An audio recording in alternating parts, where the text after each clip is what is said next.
방송에서 제공하는 부동산 정보는 투자 판단에 대한 조언입니다. 방송에서 제공하는 부동산 물건의 가치, 가격 상승 및 가격 하락에 대해서는 방송사에서 보장하지 않습니다.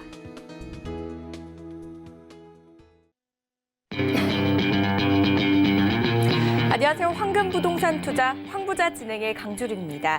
2020년 상반기 부동산은 세제, 대출, 청약 등 이 다각도로 제도 변화가 있어서 변수로 작용할 전망이라고 합니다.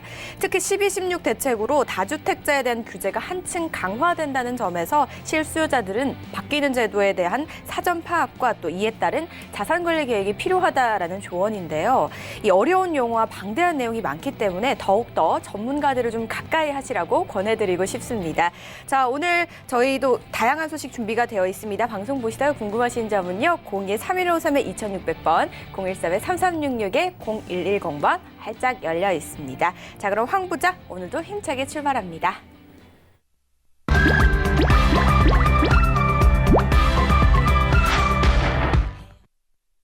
오늘 도움 주실 전문가 바로 만나보셔야겠죠? 황스인베스트의 박세준 팀장 자리하셨습니다. 안녕하세요, 팀장님. 네, 안녕하세요. 황스인베스트의 박세준입니다. 오늘 소개를 해드릴 곳은 바로 이 경기도 부천과 인천 남동구 구월동인데요. 이 두 곳에 공통점이 있습니다. 바로 비조정 지역인데요. 아무래도 이 부동산 투자를 하시는 분들께서 이 12.16 대책 이후로 조정 지역이나 투기과열 지구에 이 종부세가 굉장히 논란이 많이 되고 있는 것 중에 하나가 이 종부세 사실이죠. 하지만 이 비조정 지역 같은 경우는 이 합산을 배제, 종부세 합산 배제를 받으실 수 있다는 큰 장점이 있기 때문에 오늘 유익한 정보를 한번 만나보도록 하겠습니다. 네, 다양한 장점이 있는 부동산이 오늘도 한가득인 것 같습니다. 그중에서도 가장 첫 번째 먼저 만나보셔야겠죠? 화면을 통해 만나보시죠. 경기도 부천시 소사본동에 위치한 주거용 오피스텔입니다. 전용 면적 약 54제곱미터고요. 시세는 2억 6천만 원에서 2억 8천만 원으로 형성되어 있습니다. 첫 번째 지역은 부천시 소사본동으로 저희가 한번 가봐야 될 것 같습니다. 부천에서도 상권이 좀 잘 발달되어 있는 곳이 소사본동이라고 들었거든요. 일단 지역적인 특징 한번 먼저 들어볼게요.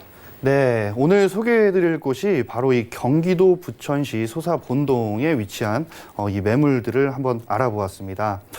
이 소사본동 같은 경우는 이 다음 정거장인 역곡역이라든지 전 정거장인 이 부천역 사이에 되어 있는 곳인데요. 부천역 같은 경우나 이 역곡역이 굉장히 상권이 잘 발달되어 있고 그 뒤를 이어서 이 소사본동의 이 소사역이 굉장히 앞으로 발전으로 변모할 수 있는 게 굉장히 많은 지역이다라고 설명을 드릴 수가 있겠고요. 개요에 대해서 잠깐 먼저 만나보자면 위치는 앞서 설명드린 대로 부천시 소사본동 그리고 유형은 3룸 오피스텔입니다. 바로 주거용입니다. 전입신고도 가능하고요. 모든 세금들이 취득세 빼고 나머지 세금들이 주택용과 같다 해서 요즘 주거용 오피스텔로 불리우고 있는 곳입니다. 면적은 전용 약 54제곱미터고요. 시세는 2억 6천에서 2억 8천만 원 정도를 보시면 될 것 같습니다. 계속해서 지역 분석 한번 해보도록 하겠습니다. 현재 이 위치 특성으로는 이 서울시라든지 이 인천시를 연결하는 통로 역할을 하는 이 교통 발달이 굉장히 앞서가고 있는 도시다라고 설명을 드릴 수가 있겠고요. 2019년도 11월 기준으로 인구가 약 83만 명 정도가 되고요. 세대수는 약 33만 9,900세대 정도가 됩니다.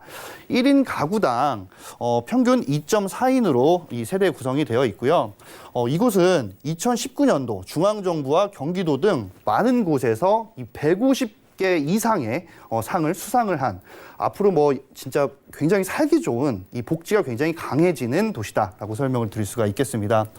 법정 문화 도시로 지정이 됐고요. 서울을 일터로 하고 이 주거 공간을 이 부천 쪽으로 잡아서 주요 업무 단지인 가산 디지털 단지라든지 아니면 용산, 서울역, 종로 쪽으로 이 일터를 잡으시는 분들이 주거 공간을 이 부천 소사역 이 역곡 사이 쪽으로 많이들 선정을 하고 계시는 현실입니다. 거기다 이 일자리 창출이라든지 R&D, 4차 산업 등 다양한 산업 육성과 IT 산업으로 재편이 되는 위치다라고 설명을 드릴 수가 있겠고요. 접근성은 설명을 드린 대로 이 1호선을 통해서 가산 디지털 단지라든지 용산으로 가시기가 굉장히 편리하고요. 서울역까지는 30분 만에 가실 수가 있기 때문에 KTX라든지 많은 이 광역 교통망을 이용을 하실 수 있는 큰 장점을 가지고 있다라고 설명을 드릴 수 있겠습니다. 거기다 7호선 같은 경우도 이제 환승을 하게 되면 강남구청까지도 뭐 50분대에 주파를 하실 수가 있고요. 소사 대곡선이 예정이 되어 있죠. 바로 일산까지 가게 되는데 이곳은 김포공항을 경유를 하게 됩니다. 현재 이 소사에서 김포공항까지는 1시간 정도가 걸리는데 뭐 한 10분대로 주파를 하실 수 있는 큰 장점으로 보여지는 이 개발 호재도 더불어 있고요. 생활 편의시설 같은 경우는 각종 생활 인프라가 굉장히 밀집이 잘 되어 있는 지역입니다. 초중고 이 도보로 가능한 학세권이 잘 형성이 되어 있고 주변 인근에는 대학교만 5곳이 있기 때문에 이 학세권으로도 굉장히 잘 형성이 되어 있는 곳입니다. 더불어 이 가톨릭 성모병원이라든지 세종병원, 의료 환경까지도 이 강점인 곳이고요. 쇼핑을 하실 수 있는 공간이죠. 부천역에는 뭐 대형 마트가 있을 뿐더러 거기다 이 스타필드, 바로 부천 옥길 쪽에 이 스타필드도 자리를 잡고 있기 때문에 많은 분들의 이 여가 시설이라든지 이 근린공원도 잘 포진이 되어 있는 생활 편의를 자랑하고 있는 지역입니다. 거기다 이 개발 환경 같은 경우도 현재 이 소사역을 중심적으로 이 교통 개발이 강세인 곳인데요. 앞서 설명드린 대로 대곡선이 2021년도에 완공을 목표로 하고 있기 때문에 김포공항이라든지 일산까지 이 개통 시간을 많이 단축이 될 것으로 예상이 되어지고요. 거기다 GTX B노선 역시 예비 타당성 조사가 마쳐졌고 2022년도에 착공을 하게 되면 빠르게 완공이 될 것으로 보여지기 때문에 앞으로 이 투자를 하실 때 준공공 임대사업자를 내셔서 8년짜리 준공공 임대사업자를 내셔서 많은 이 교통 호재와 맞물리는 투자를 해보시면 어떨까 싶습니다. 잠시 후에 입지와 호재에 대해서 만나보도록 하겠습니다. 네, 뭐 주거하기에 정말 부족함이 없다라는 생각이 들 정도인 것 같아요. 자, 소사본동을 저희가 만나보고 계신데요. 이제 본격적으로 분석을 시작을 해보도록 하겠습니다. 가장 먼저 입지가 어떻게 되는지 한번 자세하게 짚어봐야 될 것 같아요. 네, 아나운서님께서 말씀을 해주신 대로 가면 갈수록 정말 살기 좋은 도시로 변모를 하게 된다는 것은 양질의 주택에 정말 적합한 이런 지역이 되지 않을까 싶습니다. 그중에 입지도 굉장히 중요한데요. 바로 교통의 입지를 먼저 좀 살펴보겠습니다. 스크린에 나와 있는 대로 바로 이 소사역입니다. 이 소사역 주변 자체가 사실은 이 뉴타운으로, 소사동의 뉴타운으로 이 개발이 되려고 했었지만 해제가 됐습니다. 해제가 됨과 더불어 많은 오피스 상권이 들어오게 됐던 거죠. 그러다 보니까 이 주변 자체, 소사역을 도보로 가실 수 있는 이 주변 자체에 많은 주거용 오피스텔이 들어서게 되고 바로 뒤쪽으로는 아파트 단지가 형성이 됨에 따라 이 초중고등학교가 도보로 가실 수 있는 학세권이 잘 형성이 되어 있고요. 거기다 이 소사역을 기점으로 해서 안산 쪽으로 가는 이 원시선은 현재 개통이 돼서 잘 운행을 하고 있는 상황이고요. 앞으로는 이 대곡선이 굉장히 관건이죠. 21년도에 완공이 되게 되면 이 김포공항까지 그리고 대곡까지도 약 20분 안에 주파를 하실 수 있는 큰 장점이 되어지는 교통의 입지를 자랑하고 있는 지역입니다. 자, 거기다가 1호선을 이용을 하게 되면 1호선에서 이 주요 업무 단지인 곳을 가시기가 굉장히 편리하다라고 설명을 드릴 수가 있겠는 게 첫 번째로는 가산 디지털 단지, 그리고 두 번째로는 뭐 용산이라든지 영등포, 그리고 서울역까지도 굉장히 빠르게 편리하게 가실 수 있고요. 거기다 이 7호선이 환승이 되는 곳이 있기 때문에 이 7호선을 타고서는 강남구청까지도 약 50분 만에 충분히 가실 수 있기 때문에 뭐 일터를 강남뿐만이 아니라 이 주요 업무 단지로 잡으신 분들께서 이 주거 환경이 아직까지 좀 저렴한 곳으로 많이들 내려오고 있는 현실입니다. 다음은 이 좀 자세하게 이 소사본동의 입지 분석을 한번 해볼 텐데요. 이 소사역으로 주변으로 해서 바로 이 소사본동 행정복지센터, 바로 동사무소가 있습니다. 이 주변으로 정말 쾌적하게 도로가 넓어지고 깨끗해졌다라는 것을 알 수가 있겠는데요. 그러다 보니까 이 오피스 상권 자체에 쾌적성을 띠고 이 원룸이나 투룸보다는 오히려 쓰리룸이 굉장히 많아진 상황이죠. 자, 거기다가 이 주변에 어떤 것들이 있는지를 좀 알아보자면 설명을 드린 대로 이마트라든지 뭐 CGV, 그리고 부천 성모병원, 이 대형 병원들이 잘 포진이 되어 있기 때문에 메디컬 인프라 역시 굉장히 잘 갖춰져 있다라고 설명을 드릴 수가 있겠고요. 대형 마트는 물론이며 거기다 이 푸른 수목원이라든지 원미산, 이 근린 공원 시설, 근린 시설이 굉장히 많기 때문에 이 주변 자체에 인당 이 근린 시설의 퍼센테이지도 많이 높아지고 있는 현실입니다. 거기다 잠시 후에 설명을 드린 이 호재에서는 도시재생 개발 사업에 대한 것도 있기 때문에 앞으로 이 소사본동 같은 경우는 굉장히 많은 쾌적성을 띠는 도시로 변모할 가능성이 높아지기 때문에요. 잠시 후에 이 호재에 대해서도 자세하게 알아보도록 하겠습니다. 네, 부천은 수도권이기 때문에 사실 이 서울과의 접근성이 너무나도 중요할 수밖에 없거든요. 그런데 그런 부분에 있어서 좀 크게 걱정하지 않으셔도 되는 입지를 가지고 있는 것 같다라는 생각이 들었습니다. 자, 저희가 앞서서 좀 짚어볼 때 이 호재 자랑을 좀 해주신 것 같거든요, 팀장님께서. 그래서 어떤 호재가 있는지 궁금합니다. 네, 이 호재를 좀 만나보시기 바로 전에 작년에 2019년도에 이 부천시는 역대 최대의 상을 수상을 했다고 합니다. 상의 개수만 150개 이상이라고 합니다. 이곳에 정말 많은 것들의 상이 있었는데요. 좀 종합을 해보자면 교통에 대한 이 앞으로의 발전, 그리고 노인이라든지 아동, 여성에 대한 복지가 굉장히 많아졌다라고 합니다. 제 주변 지인들한테 부천하면 떠오르는 게 뭐냐라고 얘기를 하면 2016년도에 구가, 그러니까 예를 들어서 부천시 소사구였다 하면 이 구들이 다 없어졌죠. 하지만 없어진 만큼 이 행정 자체가 굉장히 이 시민들에게 적합하게 복지라든지 많은 것들이 업그레이드가 됐다라고 좀 설명을 드릴 수가 있겠습니다. 앞으로 이런 많은 수상 덕에 이 부천시 같은 경우는 청렴도가 우리나라에서 1위라고 합니다. 그만큼 부정부패도 없다라는 거죠. 그만큼 쾌적성을 띠는 도시이기 때문에 앞으로 많은 사람들이 이주를 하게 된다라고 하면 그만큼 공급 자체는 많이 줄어들 것으로 예상이 되고요. 하지만 앞으로 개발이 되는 거에 따라서 보자면 이 공급도 어느 정도 맞춰지게 되면 이 개발 역세권, GTX라든지 많은 개발이 되게 되면 이 수요와 공급을 잘 어우러져서 이 투자를 하시는데 크게 리스크가 없이 투자를 하실 수 있다라는 강점이 있다라고 설명을 드릴 수가 있겠습니다. 계속해서 이 교통에 대한 호재를 좀 설명을 드려보자면 바로 GTX B노선에 대한 개발입니다. 현재 송도에서 인천시청, 부평, 그리고 부천 종합운동장을 통해서 이 서울역, 그리고 마석까지 가게 되는 이 GTX B노선인데요. 오늘 소개해드리는 이 소사역 같은 경우는 바로 이 부천 종합운동장과 한정거장 차이입니다.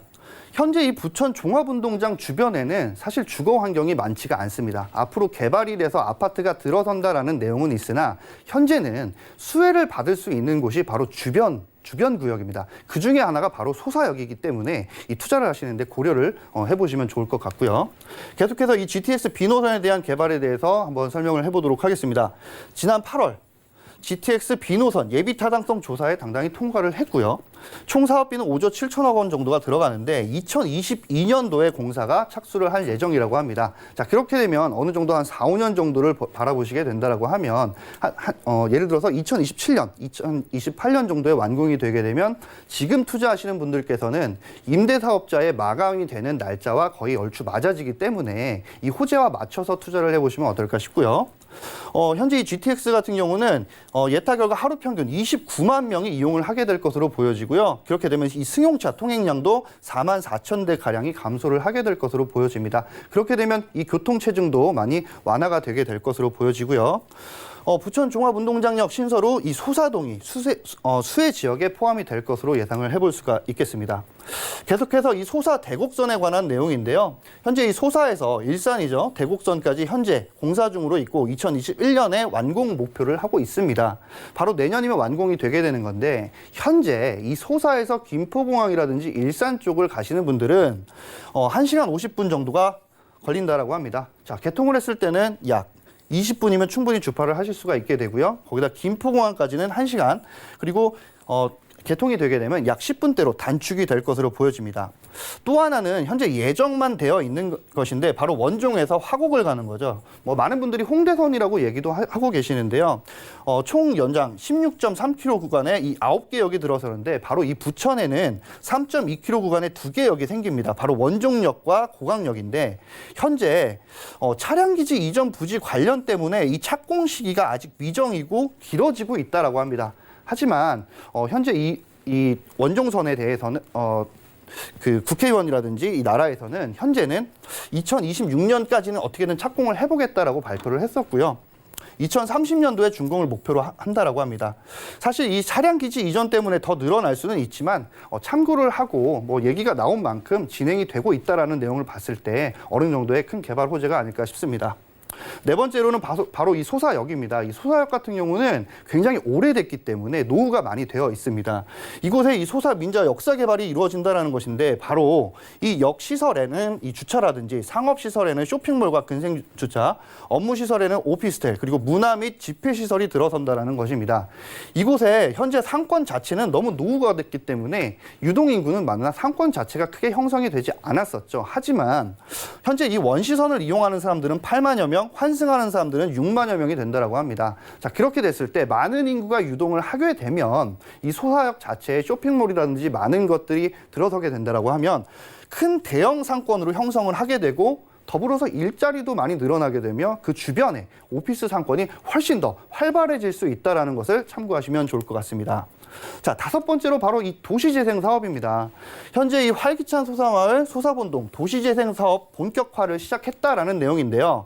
현재 위치는 소사본동, 현재 이 지도에 나와 있는 많은 지역이다라고 설명을 드릴 수가 있겠고, 이곳에 총 사업 기간은 2016년부터 2020년 금년까지였습니다. 거의 완공이 다 되고 있는 경우고요. 그리고 이 총 사업비는 총 100억 원이 들어갑니다. 국비 50억과 이 시에서는 50억을 투자를 했었고요. 사업 내용은 이 공동체, 문화예술, 경제 16개의 세부 사업을 추진을 해서 굉장히 쾌적성을 띠고 도로가 기능을 상실한 곳도 다시 이제 재활을 할 수 있게끔 도로를 많이 넓히고 쾌적성을 띠게끔 많이 변모를 하고 있다라는 내용입니다.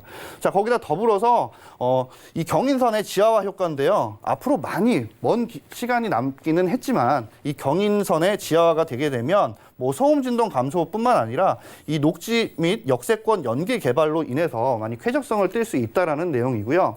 굉장히 중요한 거죠. 정부 정책 9.13 정책 말고도 이 12, 16 투기 정책에 대해서 이 최대 수혜지가 아닐까 싶습니다. 앞서 제가 인사 때 말씀을 드린 대로 이곳은 바로 비조정 지역입니다. 그렇기 때문에 종합부동산세를 합산 배제를 받을 수 있다는 큰 장점이 있는 투자 지역입니다. 자, 그렇기 때문에 투자를 고려하시는 분들께서 이 서울 위성도시로서의 톡톡한 역할을 할 수 있는 이 부천시 소사본동에 대해서 한번 참고를 해보시면 좋을 것 같습니다. 자, 이 수도권 개발에서 사실 빠질 수 없는 게 저는 GTX라고 생각하는데요. 이 비노선을 가지고 있는데 여기에다가 이 소사 대곡선까지 저는 일단 이 부분이 좀 굉장히 기쁘게 들렸습니다. 1시간이 넘게 걸리는 일산과 김포공항이 10분, 20분대로 단축이 된다고 하니까 참고해 보시면 좋지 않을까라는 생각이 들었습니다. 그럼요, 팀장님, 이 부천시 소사본동에서 좀 부동산을 찾으려고 하시는 분들을 위해서 체크해야 될 사항이 있다면 어떤 것들이 좀 있을까요? 네, 현재 이 체크를 하시는 경우가 굉장히 이제 중요한 것들이 중에 하나가 바로 첫 번째, 이 오피스텔 특성상 지하철과 대중교통을 이용하실 수 있는 것이 도보 5분 내에 이 물건지를 꼭 선정을 해보시면 좋을 것 같고요. 두 번째로는 이 부동산 규제법에 의해서 투자 지역을 비조정 지역으로 좀 채택을 해보시면 어떨까 싶습니다. 그렇게 지금 정부에서 투자하지 말라, 투기하지 말라라고 하는데 그거 말고 비조정 지역 쪽으로 가서 좀 더 내려와서 이렇게 투자를 해보시면 어떨까 싶고요. 세 번째로는 요즘 이 수익형 투자가 많이 뜨고 있기 때문에 수익형 투자라든지 차익형 투자를 한번 비교를 해보시면 좋을 것 같습니다. 그 지역 자체가 월세가 많은지 전세가 많은지를 좀 시장 동향을 잘 파악을 해보셨으면 좋겠고요. 마지막으로 과도한 대출 및 이 무리한 투자는 되도록이면 금물이고 사양을 하시는 게 좋을 것 같습니다. 네, 아무래도 임장 활동을 꼼꼼하게 하시는 게 좀 도움이 되지 않을까라는 생각으로 정리를 해보도록 하고요. 마지막으로 시세와 투자 전략 어떻게 가져가면 좋을까요? 네, 요즘 이 투자 자체가 수익형으로 또 많이 하시고 계시기 때문에 잘 한번 보시면 좋을 것 같습니다. 현재 시세 2억 6천에서 2억 8천만 원 보시면 될 것 같고요. 전세 시 임대가는 2억 4,500만 원 정도. 대출에는 당연히 이 전세기 때문에 없고요. 실투자 금액은 약 1,500에서 2,500만 원 정도를 보시면 될 것 같고요. 월세를 했을 경우에는 약 보증금 3천에 70만 원을 받으실 수 있을 것으로 예상이 되고 대출 금액은 약 1억 8,200에서 1억 9,600만 원입니다. 비조정 지역이기 때문에 감정가의 70%까지 대출이 나온다고 하고요. 자, 그렇기 때문에 실투자 금액 4,800에서 5,400만 원 정도를 보시면 될 것 같습니다. 네, 부천시 소사본동 저희가 분석을 해봤습니다. 혹시나 더 궁금하신 점은 전화 또는 문자 주시면 됩니다. 02-3153-2600번, 013-3366-0110번 활짝 열려 있습니다. 저희는 계속해서 다음 지역 화면을 통해 만나보겠습니다. 인천시 남동구 9월동에 위치한 아파트입니다. 위치는 인천 1호선과 2호선 인천시청역 더블 역세권이고요. 전용 면적 약 60제곱미터, 시세는 2억 8천에서 3억 원으로 형성되어 있습니다. 네, 이번에는 그 옆으로 살짝 와보겠습니다. 인천시 남동구 9월동에 위치한 아파트인데요. 더블 역세권이고 일단 교통도 편리해 보입니다. 자, 지역 분석부터 해볼까요? 네, 현재 이 남동구 구월동에 대해서 지역 분석을 한번 시작을 해보도록 하겠습니다. 먼저 이 위치는 남동구 구월동 바로 시청 주변인데요. 유형은 아파트로 되어 있고 면적은 전용 약 60제곱미터입니다. 평형으로 굳이 얘기를 하면 아파트 뭐 26평형에서 28평형 정도를 보시면 될 것 같고요. 시세는 2억 8천에서 3억 정도를 보시면 될 것 같습니다. 계속해서 지역 분석 한번 해보도록 하겠습니다. 위치 특성으로는 현재 인구 53만 명 정도가 됩니다. 가구 수는 22만 가구고요. 인천의 서구 다음으로 인구가 많은 곳인데 공급이 부족한 곳입니다. 그렇기 때문에 많이들 짓고 뭐 앞으로도 뭐 분양이 많이 있겠지만 들어오는 공급보다는 수요가 훨씬 더 많은 지역이다라는 것을 참고하시면 좋을 것 같고요. 이 접근성 같은 경우도 인천 지하철 1호선과 2호선의 바로 더블 역세권이고요. 인천 내의 모든 주요 업무 단지를 가실 수 있는 이 접근성이 굉장히 강점인 곳입니다. 자, 거기다가 제2 경인고속도로, 제3경인고속도로와 서해안고속도로, 거기다 외곽 순환고속도로까지 이용을 하실 수가 있고요. 인천공항과 연결되는 인천대교라든지 인천도시철도 이 통과 지역으로 교통의 요충지다라고 좀 설명을 드릴 수가 있겠습니다. 생활 편의로는 현재 인천 지하철 1호선, 2호선이 가는 이 더블 역세권과 더불어 바로 이 백화점이라든지 할인마트, 뭐 인천 터미널 정말 많은 생활 인프라가 잘 자리를 잡고 있고요. 거기다 어린이집이라든지 초중고등학교가 뭐 도보로 다 이용을 하실 수가 있기 때문에 학세권이 잘 형성이 되어 있는 곳입니다. 아무래도 인천 시청 주변이다 보니까 시청 주변은 항상 깨끗하고 쾌적한 거 아시죠? 자, 개발 환경 같은 경우도 주변에 6천 개가 넘는 기업으로 인해서 뛰어난 배우 수요가 자리를 잡고 있고요. 거기다 이 재건축으로 인한 이주 발생, 거기다 GTX B노선 예비 타당성 통과로 해서 바로 인천 시청역에 정차를 하게 됩니다. 그렇기 때문에 이 개발 호재까지 굉장히 탄탄한 지역이다라는 것을 알 수가 있겠습니다. 잠시 후에 입지와 호재에 대해서 만나보도록 하겠습니다. 네, 팀장님이 방송 실력이 많이 느신 것 같아요. 설명이 아주 귀에 쏙쏙 들어오게 좀 잘해주신 것 같습니다. 이런 부분들 참고해보시면 좋을 것 같은데요. 이제 본격적으로 입지 분석을 해보도록 할 텐데요. 입지 분석도 한번 기대해보겠습니다, 팀장님. 너무 부담을 주시는데요. 한번 해보도록 하겠습니다. 현재 이 인천시청을 비롯을 해서 이 주변 자체가 바로 남동구 구월동입니다. 이 시청 뒤쪽으로는 간석동이고 이쪽으로 이제 구월동으로 자리를 잡고 있죠. 자, 이 주변으로는 이 근린공원이 길게 잘 되어 있고요. 이곳에 근린시설이 잘 되어 있다 보니까 아무래도 여가시설이라든지 많은 분들이 봤을 때 쾌적성이 굉장히 뛰어난 곳이다라고 좀 설명을 드릴 수가 있겠고요. 인천시청을 비롯해서 바로 지방경찰청과 인천시청 그리고 뭐 중앙도서관 이렇게 관공서들이 굉장히 잘 되어 있다라는 것을 알 수가 있겠습니다. 그만큼 일하는 사람들도 많이 유입이 되는 곳이기 때문에 이 주변 자체에 공급이 굉장히 저하가 되는 곳이다라고 좀 설명을 드릴 수가 있겠고요. 굉장히 쾌적성을 띠는 곳들 중에 하나가 바로 백화점이라든지 이 종합터미널 굉장히 깨끗하게 잘 되어 있고요. 앞으로 이곳에서도 더욱더 발전을 한다라고 하니까 입지적으로 굉장히 기대를 해볼 수 있는 곳입니다. 현재 인천시청 주변으로 많은 인프라들이 굉장히 잘 형성이 되어 있는 것은 물론이고요. 앞으로 이 교통 호재와 더불어서 투자를 하시기에 굉장히 적합한 지역으로 거듭날 것으로 보여진다라고 설명을 드릴 수가 있겠습니다. 네, 자, 이 주변에 뭐 관공서들이 위치해 있어서 주변 시설이 좀 아주 깔끔할 것 같다는 생각도 들고 앞으로의 개발을 더욱더 기대해 볼 수 있을 것 같다는 생각이 드는데요. 어떤 호재들이 좀 기다리고 있을까요? 네, 호재를 만나보시기 전에 오늘도 한번 이 배우 수요에 대해서 한번 만나보도록 하겠습니다. 현재 이 남동공단이라는 곳이 바로 근처에 자리를 잡고 있는데요. 바로 이 남동공단 한국수출산업단지의 배우 수요가 굉장히 어마어마하다는 것을 알 수가 있겠습니다.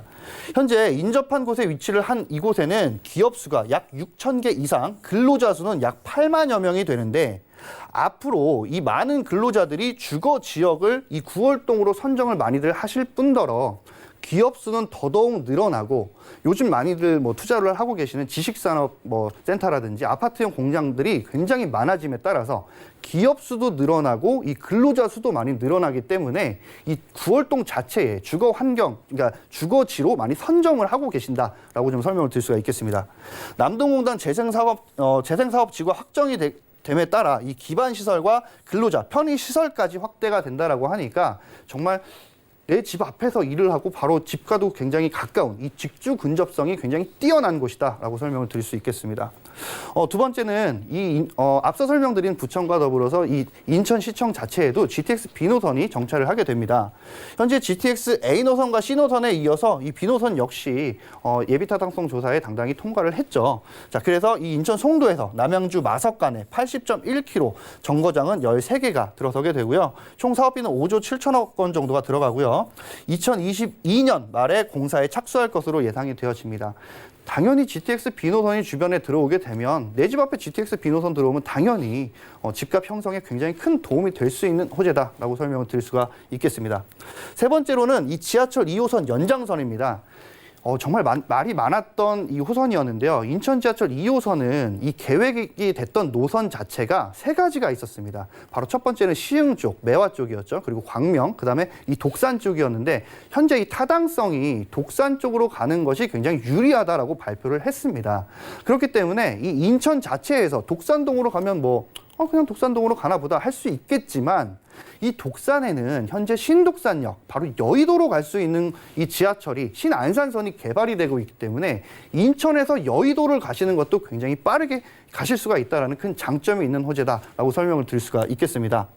자, 네 번째로는 바로 이 구월동 쇼핑복합타운의 본궤도 오른다라는 내용인데 현재 이 터미널을 비롯해서 주변에 이 농수산물 센터가 있는데 이곳을 현재 대기업에서 필지를 많이 사들이고 현재 이 개발에 박차를 가하고 있습니다. 이곳은 바로 이 구월동 쇼핑타운 사업이 이 조만간 정상으로 추진될 전망으로 보여지고 상업시설이라든지 문화시설 그리고 호텔, 주거시설이 결합한 복합 쇼핑센터가 이 계획 예정이 되어 있다는 것입니다. 당연히 일자리 창출은 물론이고요. 가뜩이나 좋은 이 인프라에서 더더욱이 좋아지는 인프라를 보자고 하면 이 주변 자체의 집값들 역시나 이 향상에 대한 것을 좀 기대를 해보실 수가 있다라고 설명을 드릴 수가 있겠고요. 다섯 번째로는 바로 이 역삼역으로 광역 급행버스가 개설이 된다는 것인데 현재 인천시청 자체에서는 강남으로 가기가 사실 좀 버거웠죠. 하지만 이 버스가 들어섬에 따라서 굉장히 빠르게 진출입이 될 수 있다라는 내용이고요. 마지막으로 이 인천시 공급률에 좀 보자면 설명을 드린 대로 현재 이 남동구는 굉장히 부족하다라고 알 수가 있겠습니다. 인천에서 이 공급과 수요 자체를 봤을 때 공급률이 제일 없는 곳입니다. 그렇기 때문에 투자를 하시는 분들 중에서 제일 기본적으로 생각하셔야 될 게 뭐죠? 맞습니다. 바로 공급률입니다. 그렇기 때문에 이 공급률이 저하되는 곳에서 신설되는 곳들이 많다라고 하면 노후된 주택, 20년 이상 된 주택들이 50%, 60% 이상이 되는 곳이라고 하면 정말 많은 분들께서 관심을 가져야 되는 지역이다라고 설명을 드릴 수 있겠습니다. 네, 정말 수요 걱정이 없을 것 같은 지역이다라는 생각이 일단 드는데요. 저희 체크포인트도 빠르게 한번 정리해 보겠습니다. 네, 바로 만나보도록 하겠습니다. 체크포인트 첫 번째로는 이 충분한 임장활동으로 주변의 시세 파악 및 희소성 꼭 확인해 보시고요. 두 번째로는 신설되는 대중교통, GTX B 노선 같은 경우 역세권 위주로 알아보시면 좋을 것 같습니다.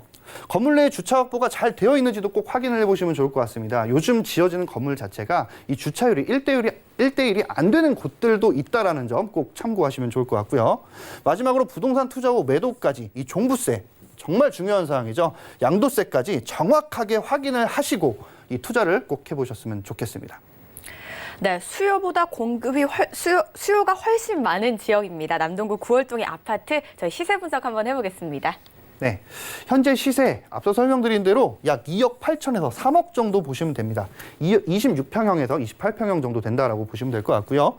전세 시 임대 금액 2억 6천만 원, 실투자 금액 2천에서 4천만 원 보시면 될 것 같습니다. 아파트 투자로서 굉장히 소액이다라는 점 참고하시면 좋을 것 같고요.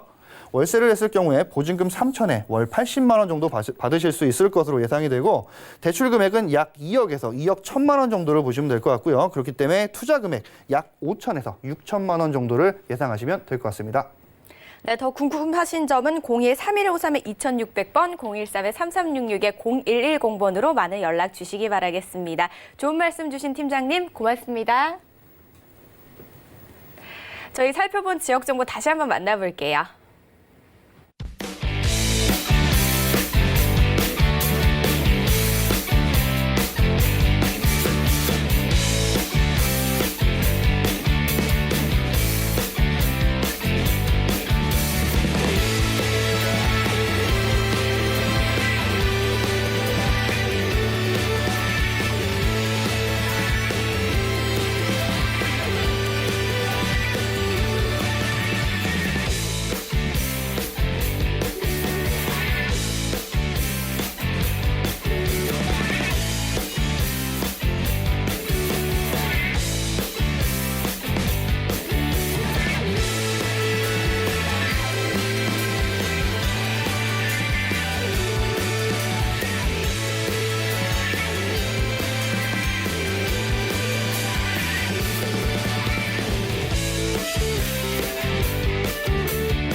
이번에서 저에게 알찬 강의 들려주실 분이죠. 황스인베스트의 황진현 대표 자리하셨습니다. 안녕하세요, 대표님. 네, 안녕하세요. 네, 반갑습니다. 인사 말씀 부탁드릴게요. 네, 반갑습니다. 황지현입니다. 매 이맘때쯤 되면 하는 게 있죠. 새해 이게 바뀌는 제도들은 무엇인가, 뭐가 있을까 알아보는 시간을 갖는데 요 몇 해는 부동산 바뀌는 것만 알아보기도 숨이 찹니다. 자, 오늘은 2020년에 바뀌는 부동산 제도에 대해서 한번 알아보도록 하겠습니다. 오늘도 힘이 되는 정보 드리겠습니다. 네, 맞습니다. 자, 저희 경자년 새해가 밝기 전에 12.16 대책이 발표가 되면서 부동산에 많은 제도가 좀 변화가 올 것이라는 예측을 저희가 해봤거든요. 어떤 변화들이 있을지 오늘 그 강의 내용 좀 기대가 됩니다. 좀 설명 좀 부탁드릴게요. 네. 하도 내용이 많아서 한 장으로 정리하기도 힘듭니다. 하지만 뭐 정리는 해봐야겠죠. 자, 한번 살펴보겠습니다. 자, 2020년 달라지는 부동산 제도 이렇습니다. 자, 일단 세제부터 제도 그리고 금융까지 모든 게 바뀌게 되는데요. 시행 시기가 다 다릅니다. 이거 뭐 발표가 됐다고 해서 바로 우리한테 적용되는 건 아니니까요. 그 시행 시기별로 나눠서 한번 알아보도록 하겠습니다. 자, 먼저 1월 달에 바뀌는 제도입니다. 제일 먼저 양도소득세 장기보유 특별공제 혜택이 축소가 됩니다. 그리고 두 번째는 전세자금 대출 후 신규 주택 매입 제한이 있고요. 세 번째, 자, 주택 유상거래 취득세율이 일부 변경이 됩니다. 자, 양도소득세와 취득세율 일부 변경에 대해서는 따로 한번 알아보도록 하고요. 전세자금 대출 후 신규 주택 매입 제한이다. 이건 무슨 내용이냐면 기주택자라든가 9억 이상의 고가주택자가 전세자금 대출을 받아서 다시 부동산에 투자하는 것을 막고자 하는 제도인데요. 이 전세자금 대출의 그 보증을 서주는 곳은 두 군데가 있습니다. 공적 보증인 단체가 있고 사적 보증을 서주는 곳이 있는데 공적 보증을 얘기하자면 뭐 주택금융공사라든가 HUG 그 도시보증공사죠. 이쪽이 공적 보증공사고 사적 보증공사는 서울보증보험이 될 텐데 이제부터는 이제 공적 보증에서 그 기준을 잡아왔던 그 규제의 기준이 사적 보증인 이제 서울보증보험까지 확대된다는 내용이고요. 자세한 내용은 전에 같으면 이랬어요. 자금 대출의 만기가 돌아오면 이 보증보험에서는 은행에서는 차주의 주택을 조사를 해봅니다. 그래서 2주택 이상이 되면 그 전세자금 대출의 만기 연장을 제한하는 방법이 있었는데 바뀌는 것은 이렇게 바뀌게 되는 거죠. 9억 이상의 주택을 구입을 하거나 2주택 이상일 때는 전세자금 대출을 회수를 한다.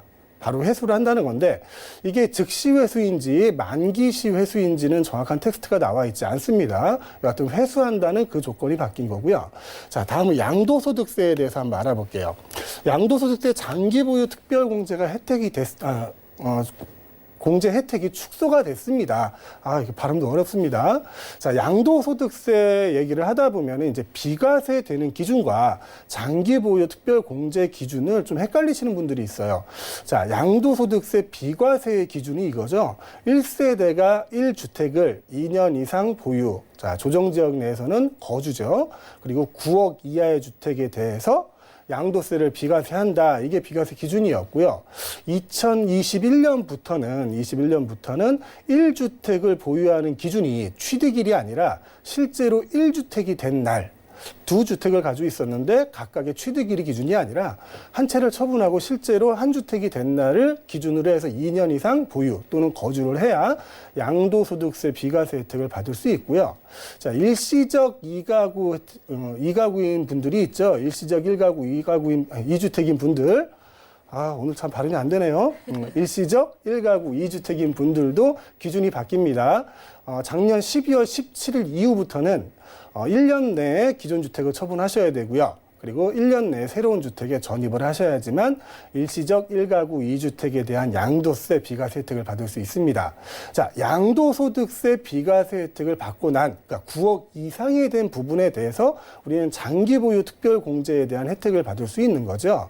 장기보유 혜택 공제를 기존에 얘기했습니다. 10년 이상을 보유만 하고 있으면 최대 80%까지 장기보유 특별공제 혜택을 받을 수 있었죠. 너무 기니까 짧아서 이제 장특공으로 말씀을 드릴게요. 거죠. 근데 이게 올해부터는 2020년 1월 1일 양도분부터는 장특권이 2년 이상 보유를 하셔야지만 80%까지의 장특권 혜택을 받을 수 있습니다. 자, 여기까지는 괜찮은데 내년에 다시 한번 설명을 드릴 텐데 한 번 더 말씀을 드릴게요.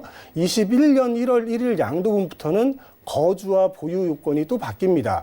자, 총 80%의 장특공을 받을 수 있지만 거주 40%, 보유 40%, 자, 10년 이상 보유하고 10년 이상 거주를 해야지만 80%의 양도소득세 특별공제를 받을 수 있습니다. 장기보유 특별공제를요. 자, 그 내용이 바뀌는 내용이고요. 다음은 이제 취득세율 일부 변경에 대한 내용입니다. 자, 원래 취득세는 4%죠. 1%로 알고 계시는 분이 계시는데 그거 아닙니다. 원래 취득세는 4%예요.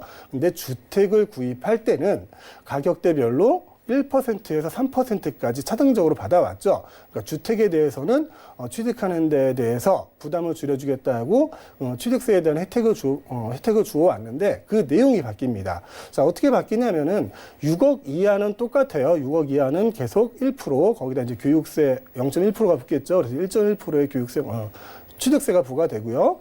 6억에서 9억 사이의 구간이 바뀝니다. 기존에는 6억에서 9억 사이에 그냥 2%였거든요. 근데 이게 계단형으로 바로 올라가는 게 아니라 9억 이상으로 바로 올라가는 게 아니라 6억부터 9억까지 사선형으로 바뀌게 되는 거예요. 1,000만 원당 0.7%까지 올라갑니다. 자, 예를 들면은 6억일 때는 1%였던 취득세가 6억 1,000만 원이면 1.07%가 되고요. 6억 2천만 원이면 1.13%가 되겠네요. 이렇게 1,000만 원당 0.7%포인트가 올라가게 됩니다. 자, 이렇게 되면은 유상거래 같은 경우는 6억부터 7억 5천만 원까지는 세부담이 좀 감소가 되고요. 7억 5천부터 9억 원까지는 세부담이 좀 증가가 됩니다. 자, 나와 있는 표에 보시다시피 7억의 그 주택을 유상거래를 해서 매매를 했다 치면, 자, 현재는 세율이 2%입니다. 2%라 그래서 1,400만 원의 취득세를 내게 되는데 개정이 된 세율로는 1.67%가 되죠. 그래서 1,169만 원을 냅니다. 근데 8억일 때는 현재 2% 1억 6천만 원만 내면 되는 거였는데 개정된 법률로는 2.33%를 내야 됩니다. 그래서 264만 원 정도의 취득세 증가분이 생기는 거죠. 그걸 이제 표로 한번 만들어 봤는데요. 이렇게 복잡합니다. 취득세가 그냥 간단하게 1%에서 3%입니다. 이게 아니고요. 가격별로 그리고 또 면적별로 많이 달라져요. 85평방미터, 그러니까 국민 평형이라 그러죠. 국민주택 규모, 국민주택 규모의 미담 그 안에 들어가느냐 초과해야 되느냐에 따라서 또 농특세가 붙습니다. 0.2%가. 그래서 이게 나눠지는데요. 6억 이하일 때 85평방미터 이하일 때는 지금 현재처럼 1.1%가 되겠죠. 근데 7억 5천일 때는 85평방미터 이하일 때 2.2% 등 해서 각 구간마다 이제 취득세율을 따로 계산을 하셔야 된다는 얘기고요.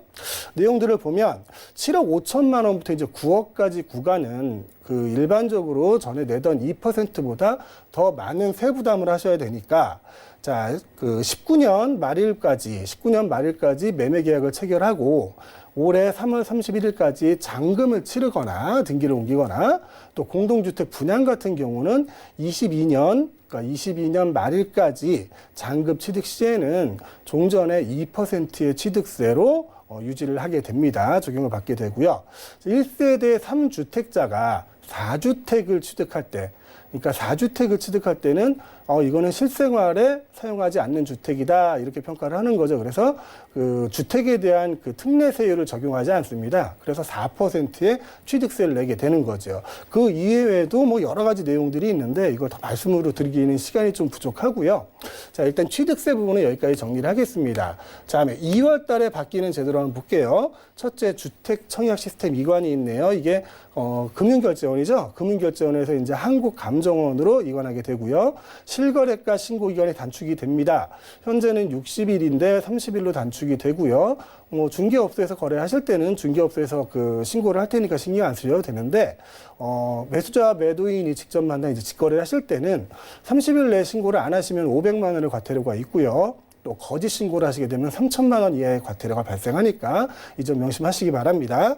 자, 계약서 작성 단계에 이제 부동산 중개보수 협의, 이건 의무사항이 되는 겁니다. 자, 다음 3월 달에 바뀌는 내용은요. 자금 조달 계획서 제출 대상 확대 및 거래 소명 강화. 이 내용은 조정 지역 내에 3억 원 이상, 그리고 비조정 지역 내에 그러니까 투기 과열지구하고 조정 지역 내에 3억 원 이상, 그리고 비조정 지역 내에 6억 원 이상의 주택을 거래할 때는 자금 조달 계획서를 제출하는 게 의무화됩니다. 또한 투기 과열지구 내에 9억 원 이상의 주택을 구매를 하실 때는 자금 조달 계획서뿐만이 아니라 소득금액 증명원, 예금 잔금, 전세를 놓을 계획이라 그러면 전세 계약서까지 객관적인 증빙 자료를 제출해야 되는 까다로움을 가지게 된다는 얘기입니다.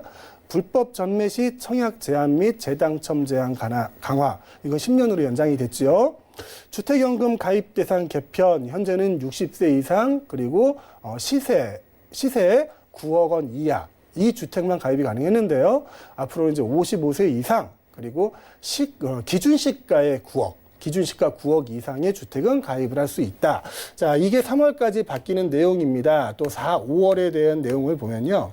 민간택지 분양가 상한제 유예기간이 종료가 됩니다. 자, 전에 그 분양가 상한제를 발표하면서 재건축이나 재개발 단지 같은 경우는 좀 불합리한 부분이 있다 해서 그 발표일까지 관리처분계획 인가를 받은 단지에 대해서는 그 후 6개월까지 입주자 모집 공고를 내면 분양가 상한제 적용을 배제하겠다라는 그 유예기간이 4월 달로 종료가 된다는 얘기고요. 100세대 이상 공동주택관리비 의무 공개됩니다. 연 2천만 원 이하 주택임대소득 소득세 신고 이제 하셔야 됩니다. 이 얘기는 좀 드려야겠는데, 저는 작년까지만 해도 2천만 원 미만은 이제 비과세로 그 세금을 안 냈었죠. 근데 올해부터는 2천만 원 미만도 분리과세를 하든 종합과세를 하든 신고를 하셔야 되고요.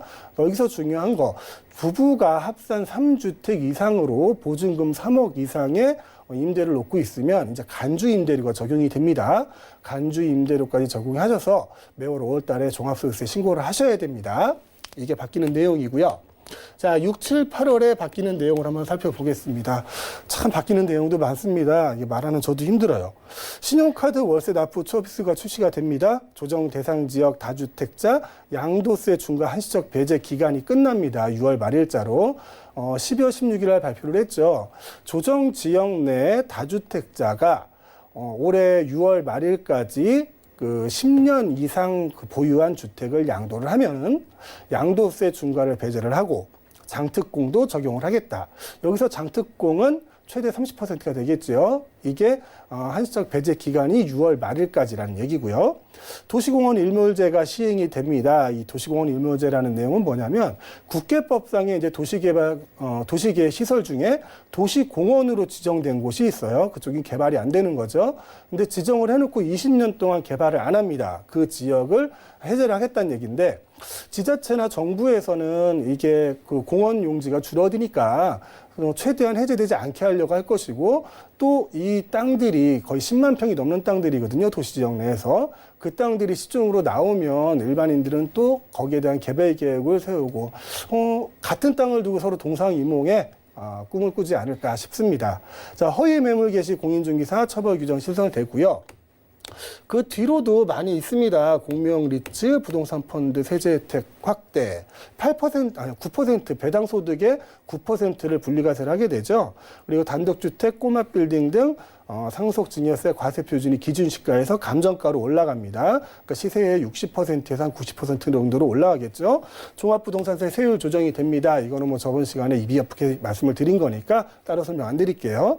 공시가격 현실화 및 형평성 제고. 자, 공시가격이 올라간다는 거는 부동산의 보유세가 올라간다는 얘기죠. 결국은 재산세나 종합부동산세가 올라간다는 얘기입니다. 여하튼 현실화하겠다는 얘기, 최대한 80%까지 올리겠다는 얘기입니다. 자, 입이 아플 정도로 빠르게 달려왔는데 자세한 얘기를 못 들었어요. 그냥 제목만 빨리빨리 설명을 드렸는데 이 내용들이 올해 바뀝니다. 더 자세한 내용을 원하시면은 세미나 오세요. 그때 자세히 설명드리겠습니다. 자, 이상입니다. 네, 어떻게 이거를 바꾸고 적용했지라고 생각될 만큼 복잡하고 좀 다양한 내용들이 들어있는데요. 적용되는 또 시기가 다르다고 하니까 이런 부분도 좀 잘 체크를 해보셔야 될 것 같습니다. 혹시나 더 궁금하신 점은 02-3153-2600번, 013-3366-0110번으로 많은 연락 주시기 바라고요. 저 이번 시간에는 고민 들어보고 솔루션 한번 내려볼게요. 화면을 통해 만나보시죠. 매년 파격적인 정부의 부동산 규제 정책으로 앞으로 어떻게 부동산 전략을 가져가야 할지 막막한 상황입니다. 대표님께서는 2020년 새해 서울 부동산 시장은 어떻게 예상하시는지 궁금합니다라고 남겨주셨습니다. 네, 저도 묻고 싶은 질문인 것 같아요. 지금 많은 분들이 공감하실 것 같은 질문이거든요. 어떻게 하시면 좋을까요? 어떻게 예상을 하시나요? 참 많이 듣는 질문입니다. 그래서 대답도 많이 했었고요. 그래서 좀 익숙한 대답이 될 것 같으네요. 저 개인적으로는 이렇게 생각을 합니다. 2020년에는 부동산 가격이 좀 조정기를 갖지 않을까 싶어요. 그 조정기라는 게 하향세의 조정기가 아니라 상승세의 조정기를 저는 말씀드리고 싶은데, 현재 상황, 그러니까 2020년에는 부동산 가격이 상승하기에는 악재가 좀 많이 있습니다. 첫 번째로 대출 규제가 있을 수 있고요. 대출 규제로 이제 실소유자들이 이동하기 힘듭니다. 그리고는 그 분양가 상한제로 예비 소유자들이 청약 대기 수요자로 몰리겠죠. 그리고 세 번째 갑자기 생각이 안 나네요. 그래가지고 부동산에 대한 이제 그 불안한 심리가 많이 깔리게 돼서 올해는 약간의 상승 조정기를 갖지 않을까 싶은데, 이 상승 조정기가 아까도 말씀드렸지 하향을 위한 조정기는 아니거든요. 여러 가지 조건들을 따져봤을 때 부동산 가격이 하락할 수 있는 요건은 제가 찾지는 못했어요.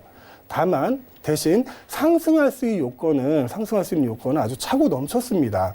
지금 부동산 시세 조정기를 갖는 거는 인위적인 세제나 제도 개편으로 오르지 못하게 강제적으로 지금 막아놓은 거거든요.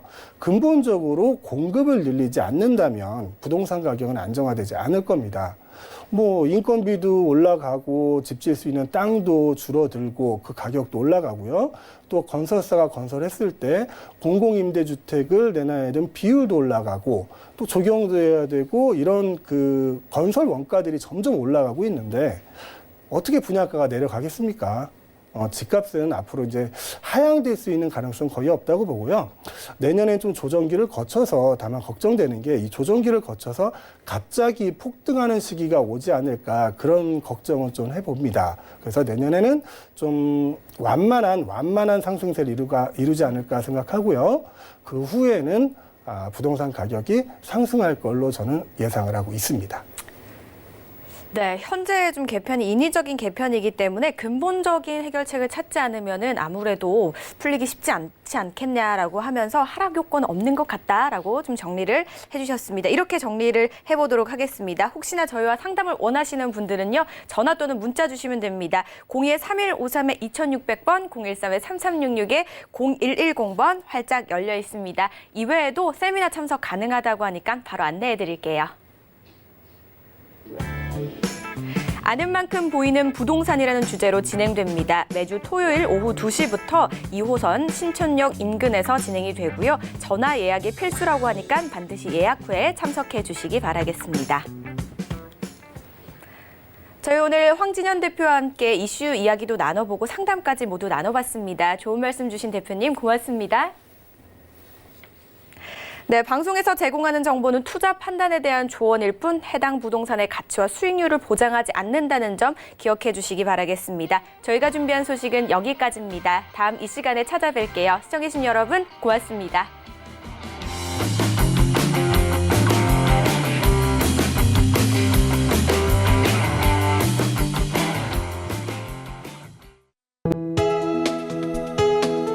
본 방송에서 제공하는 부동산 정보는 투자 판단에 대한 조언입니다. 방송에서 제공하는 부동산 물건의 가치, 가격 상승 및 가격 하락에 대해서는 방송사에서 보장하지 않습니다.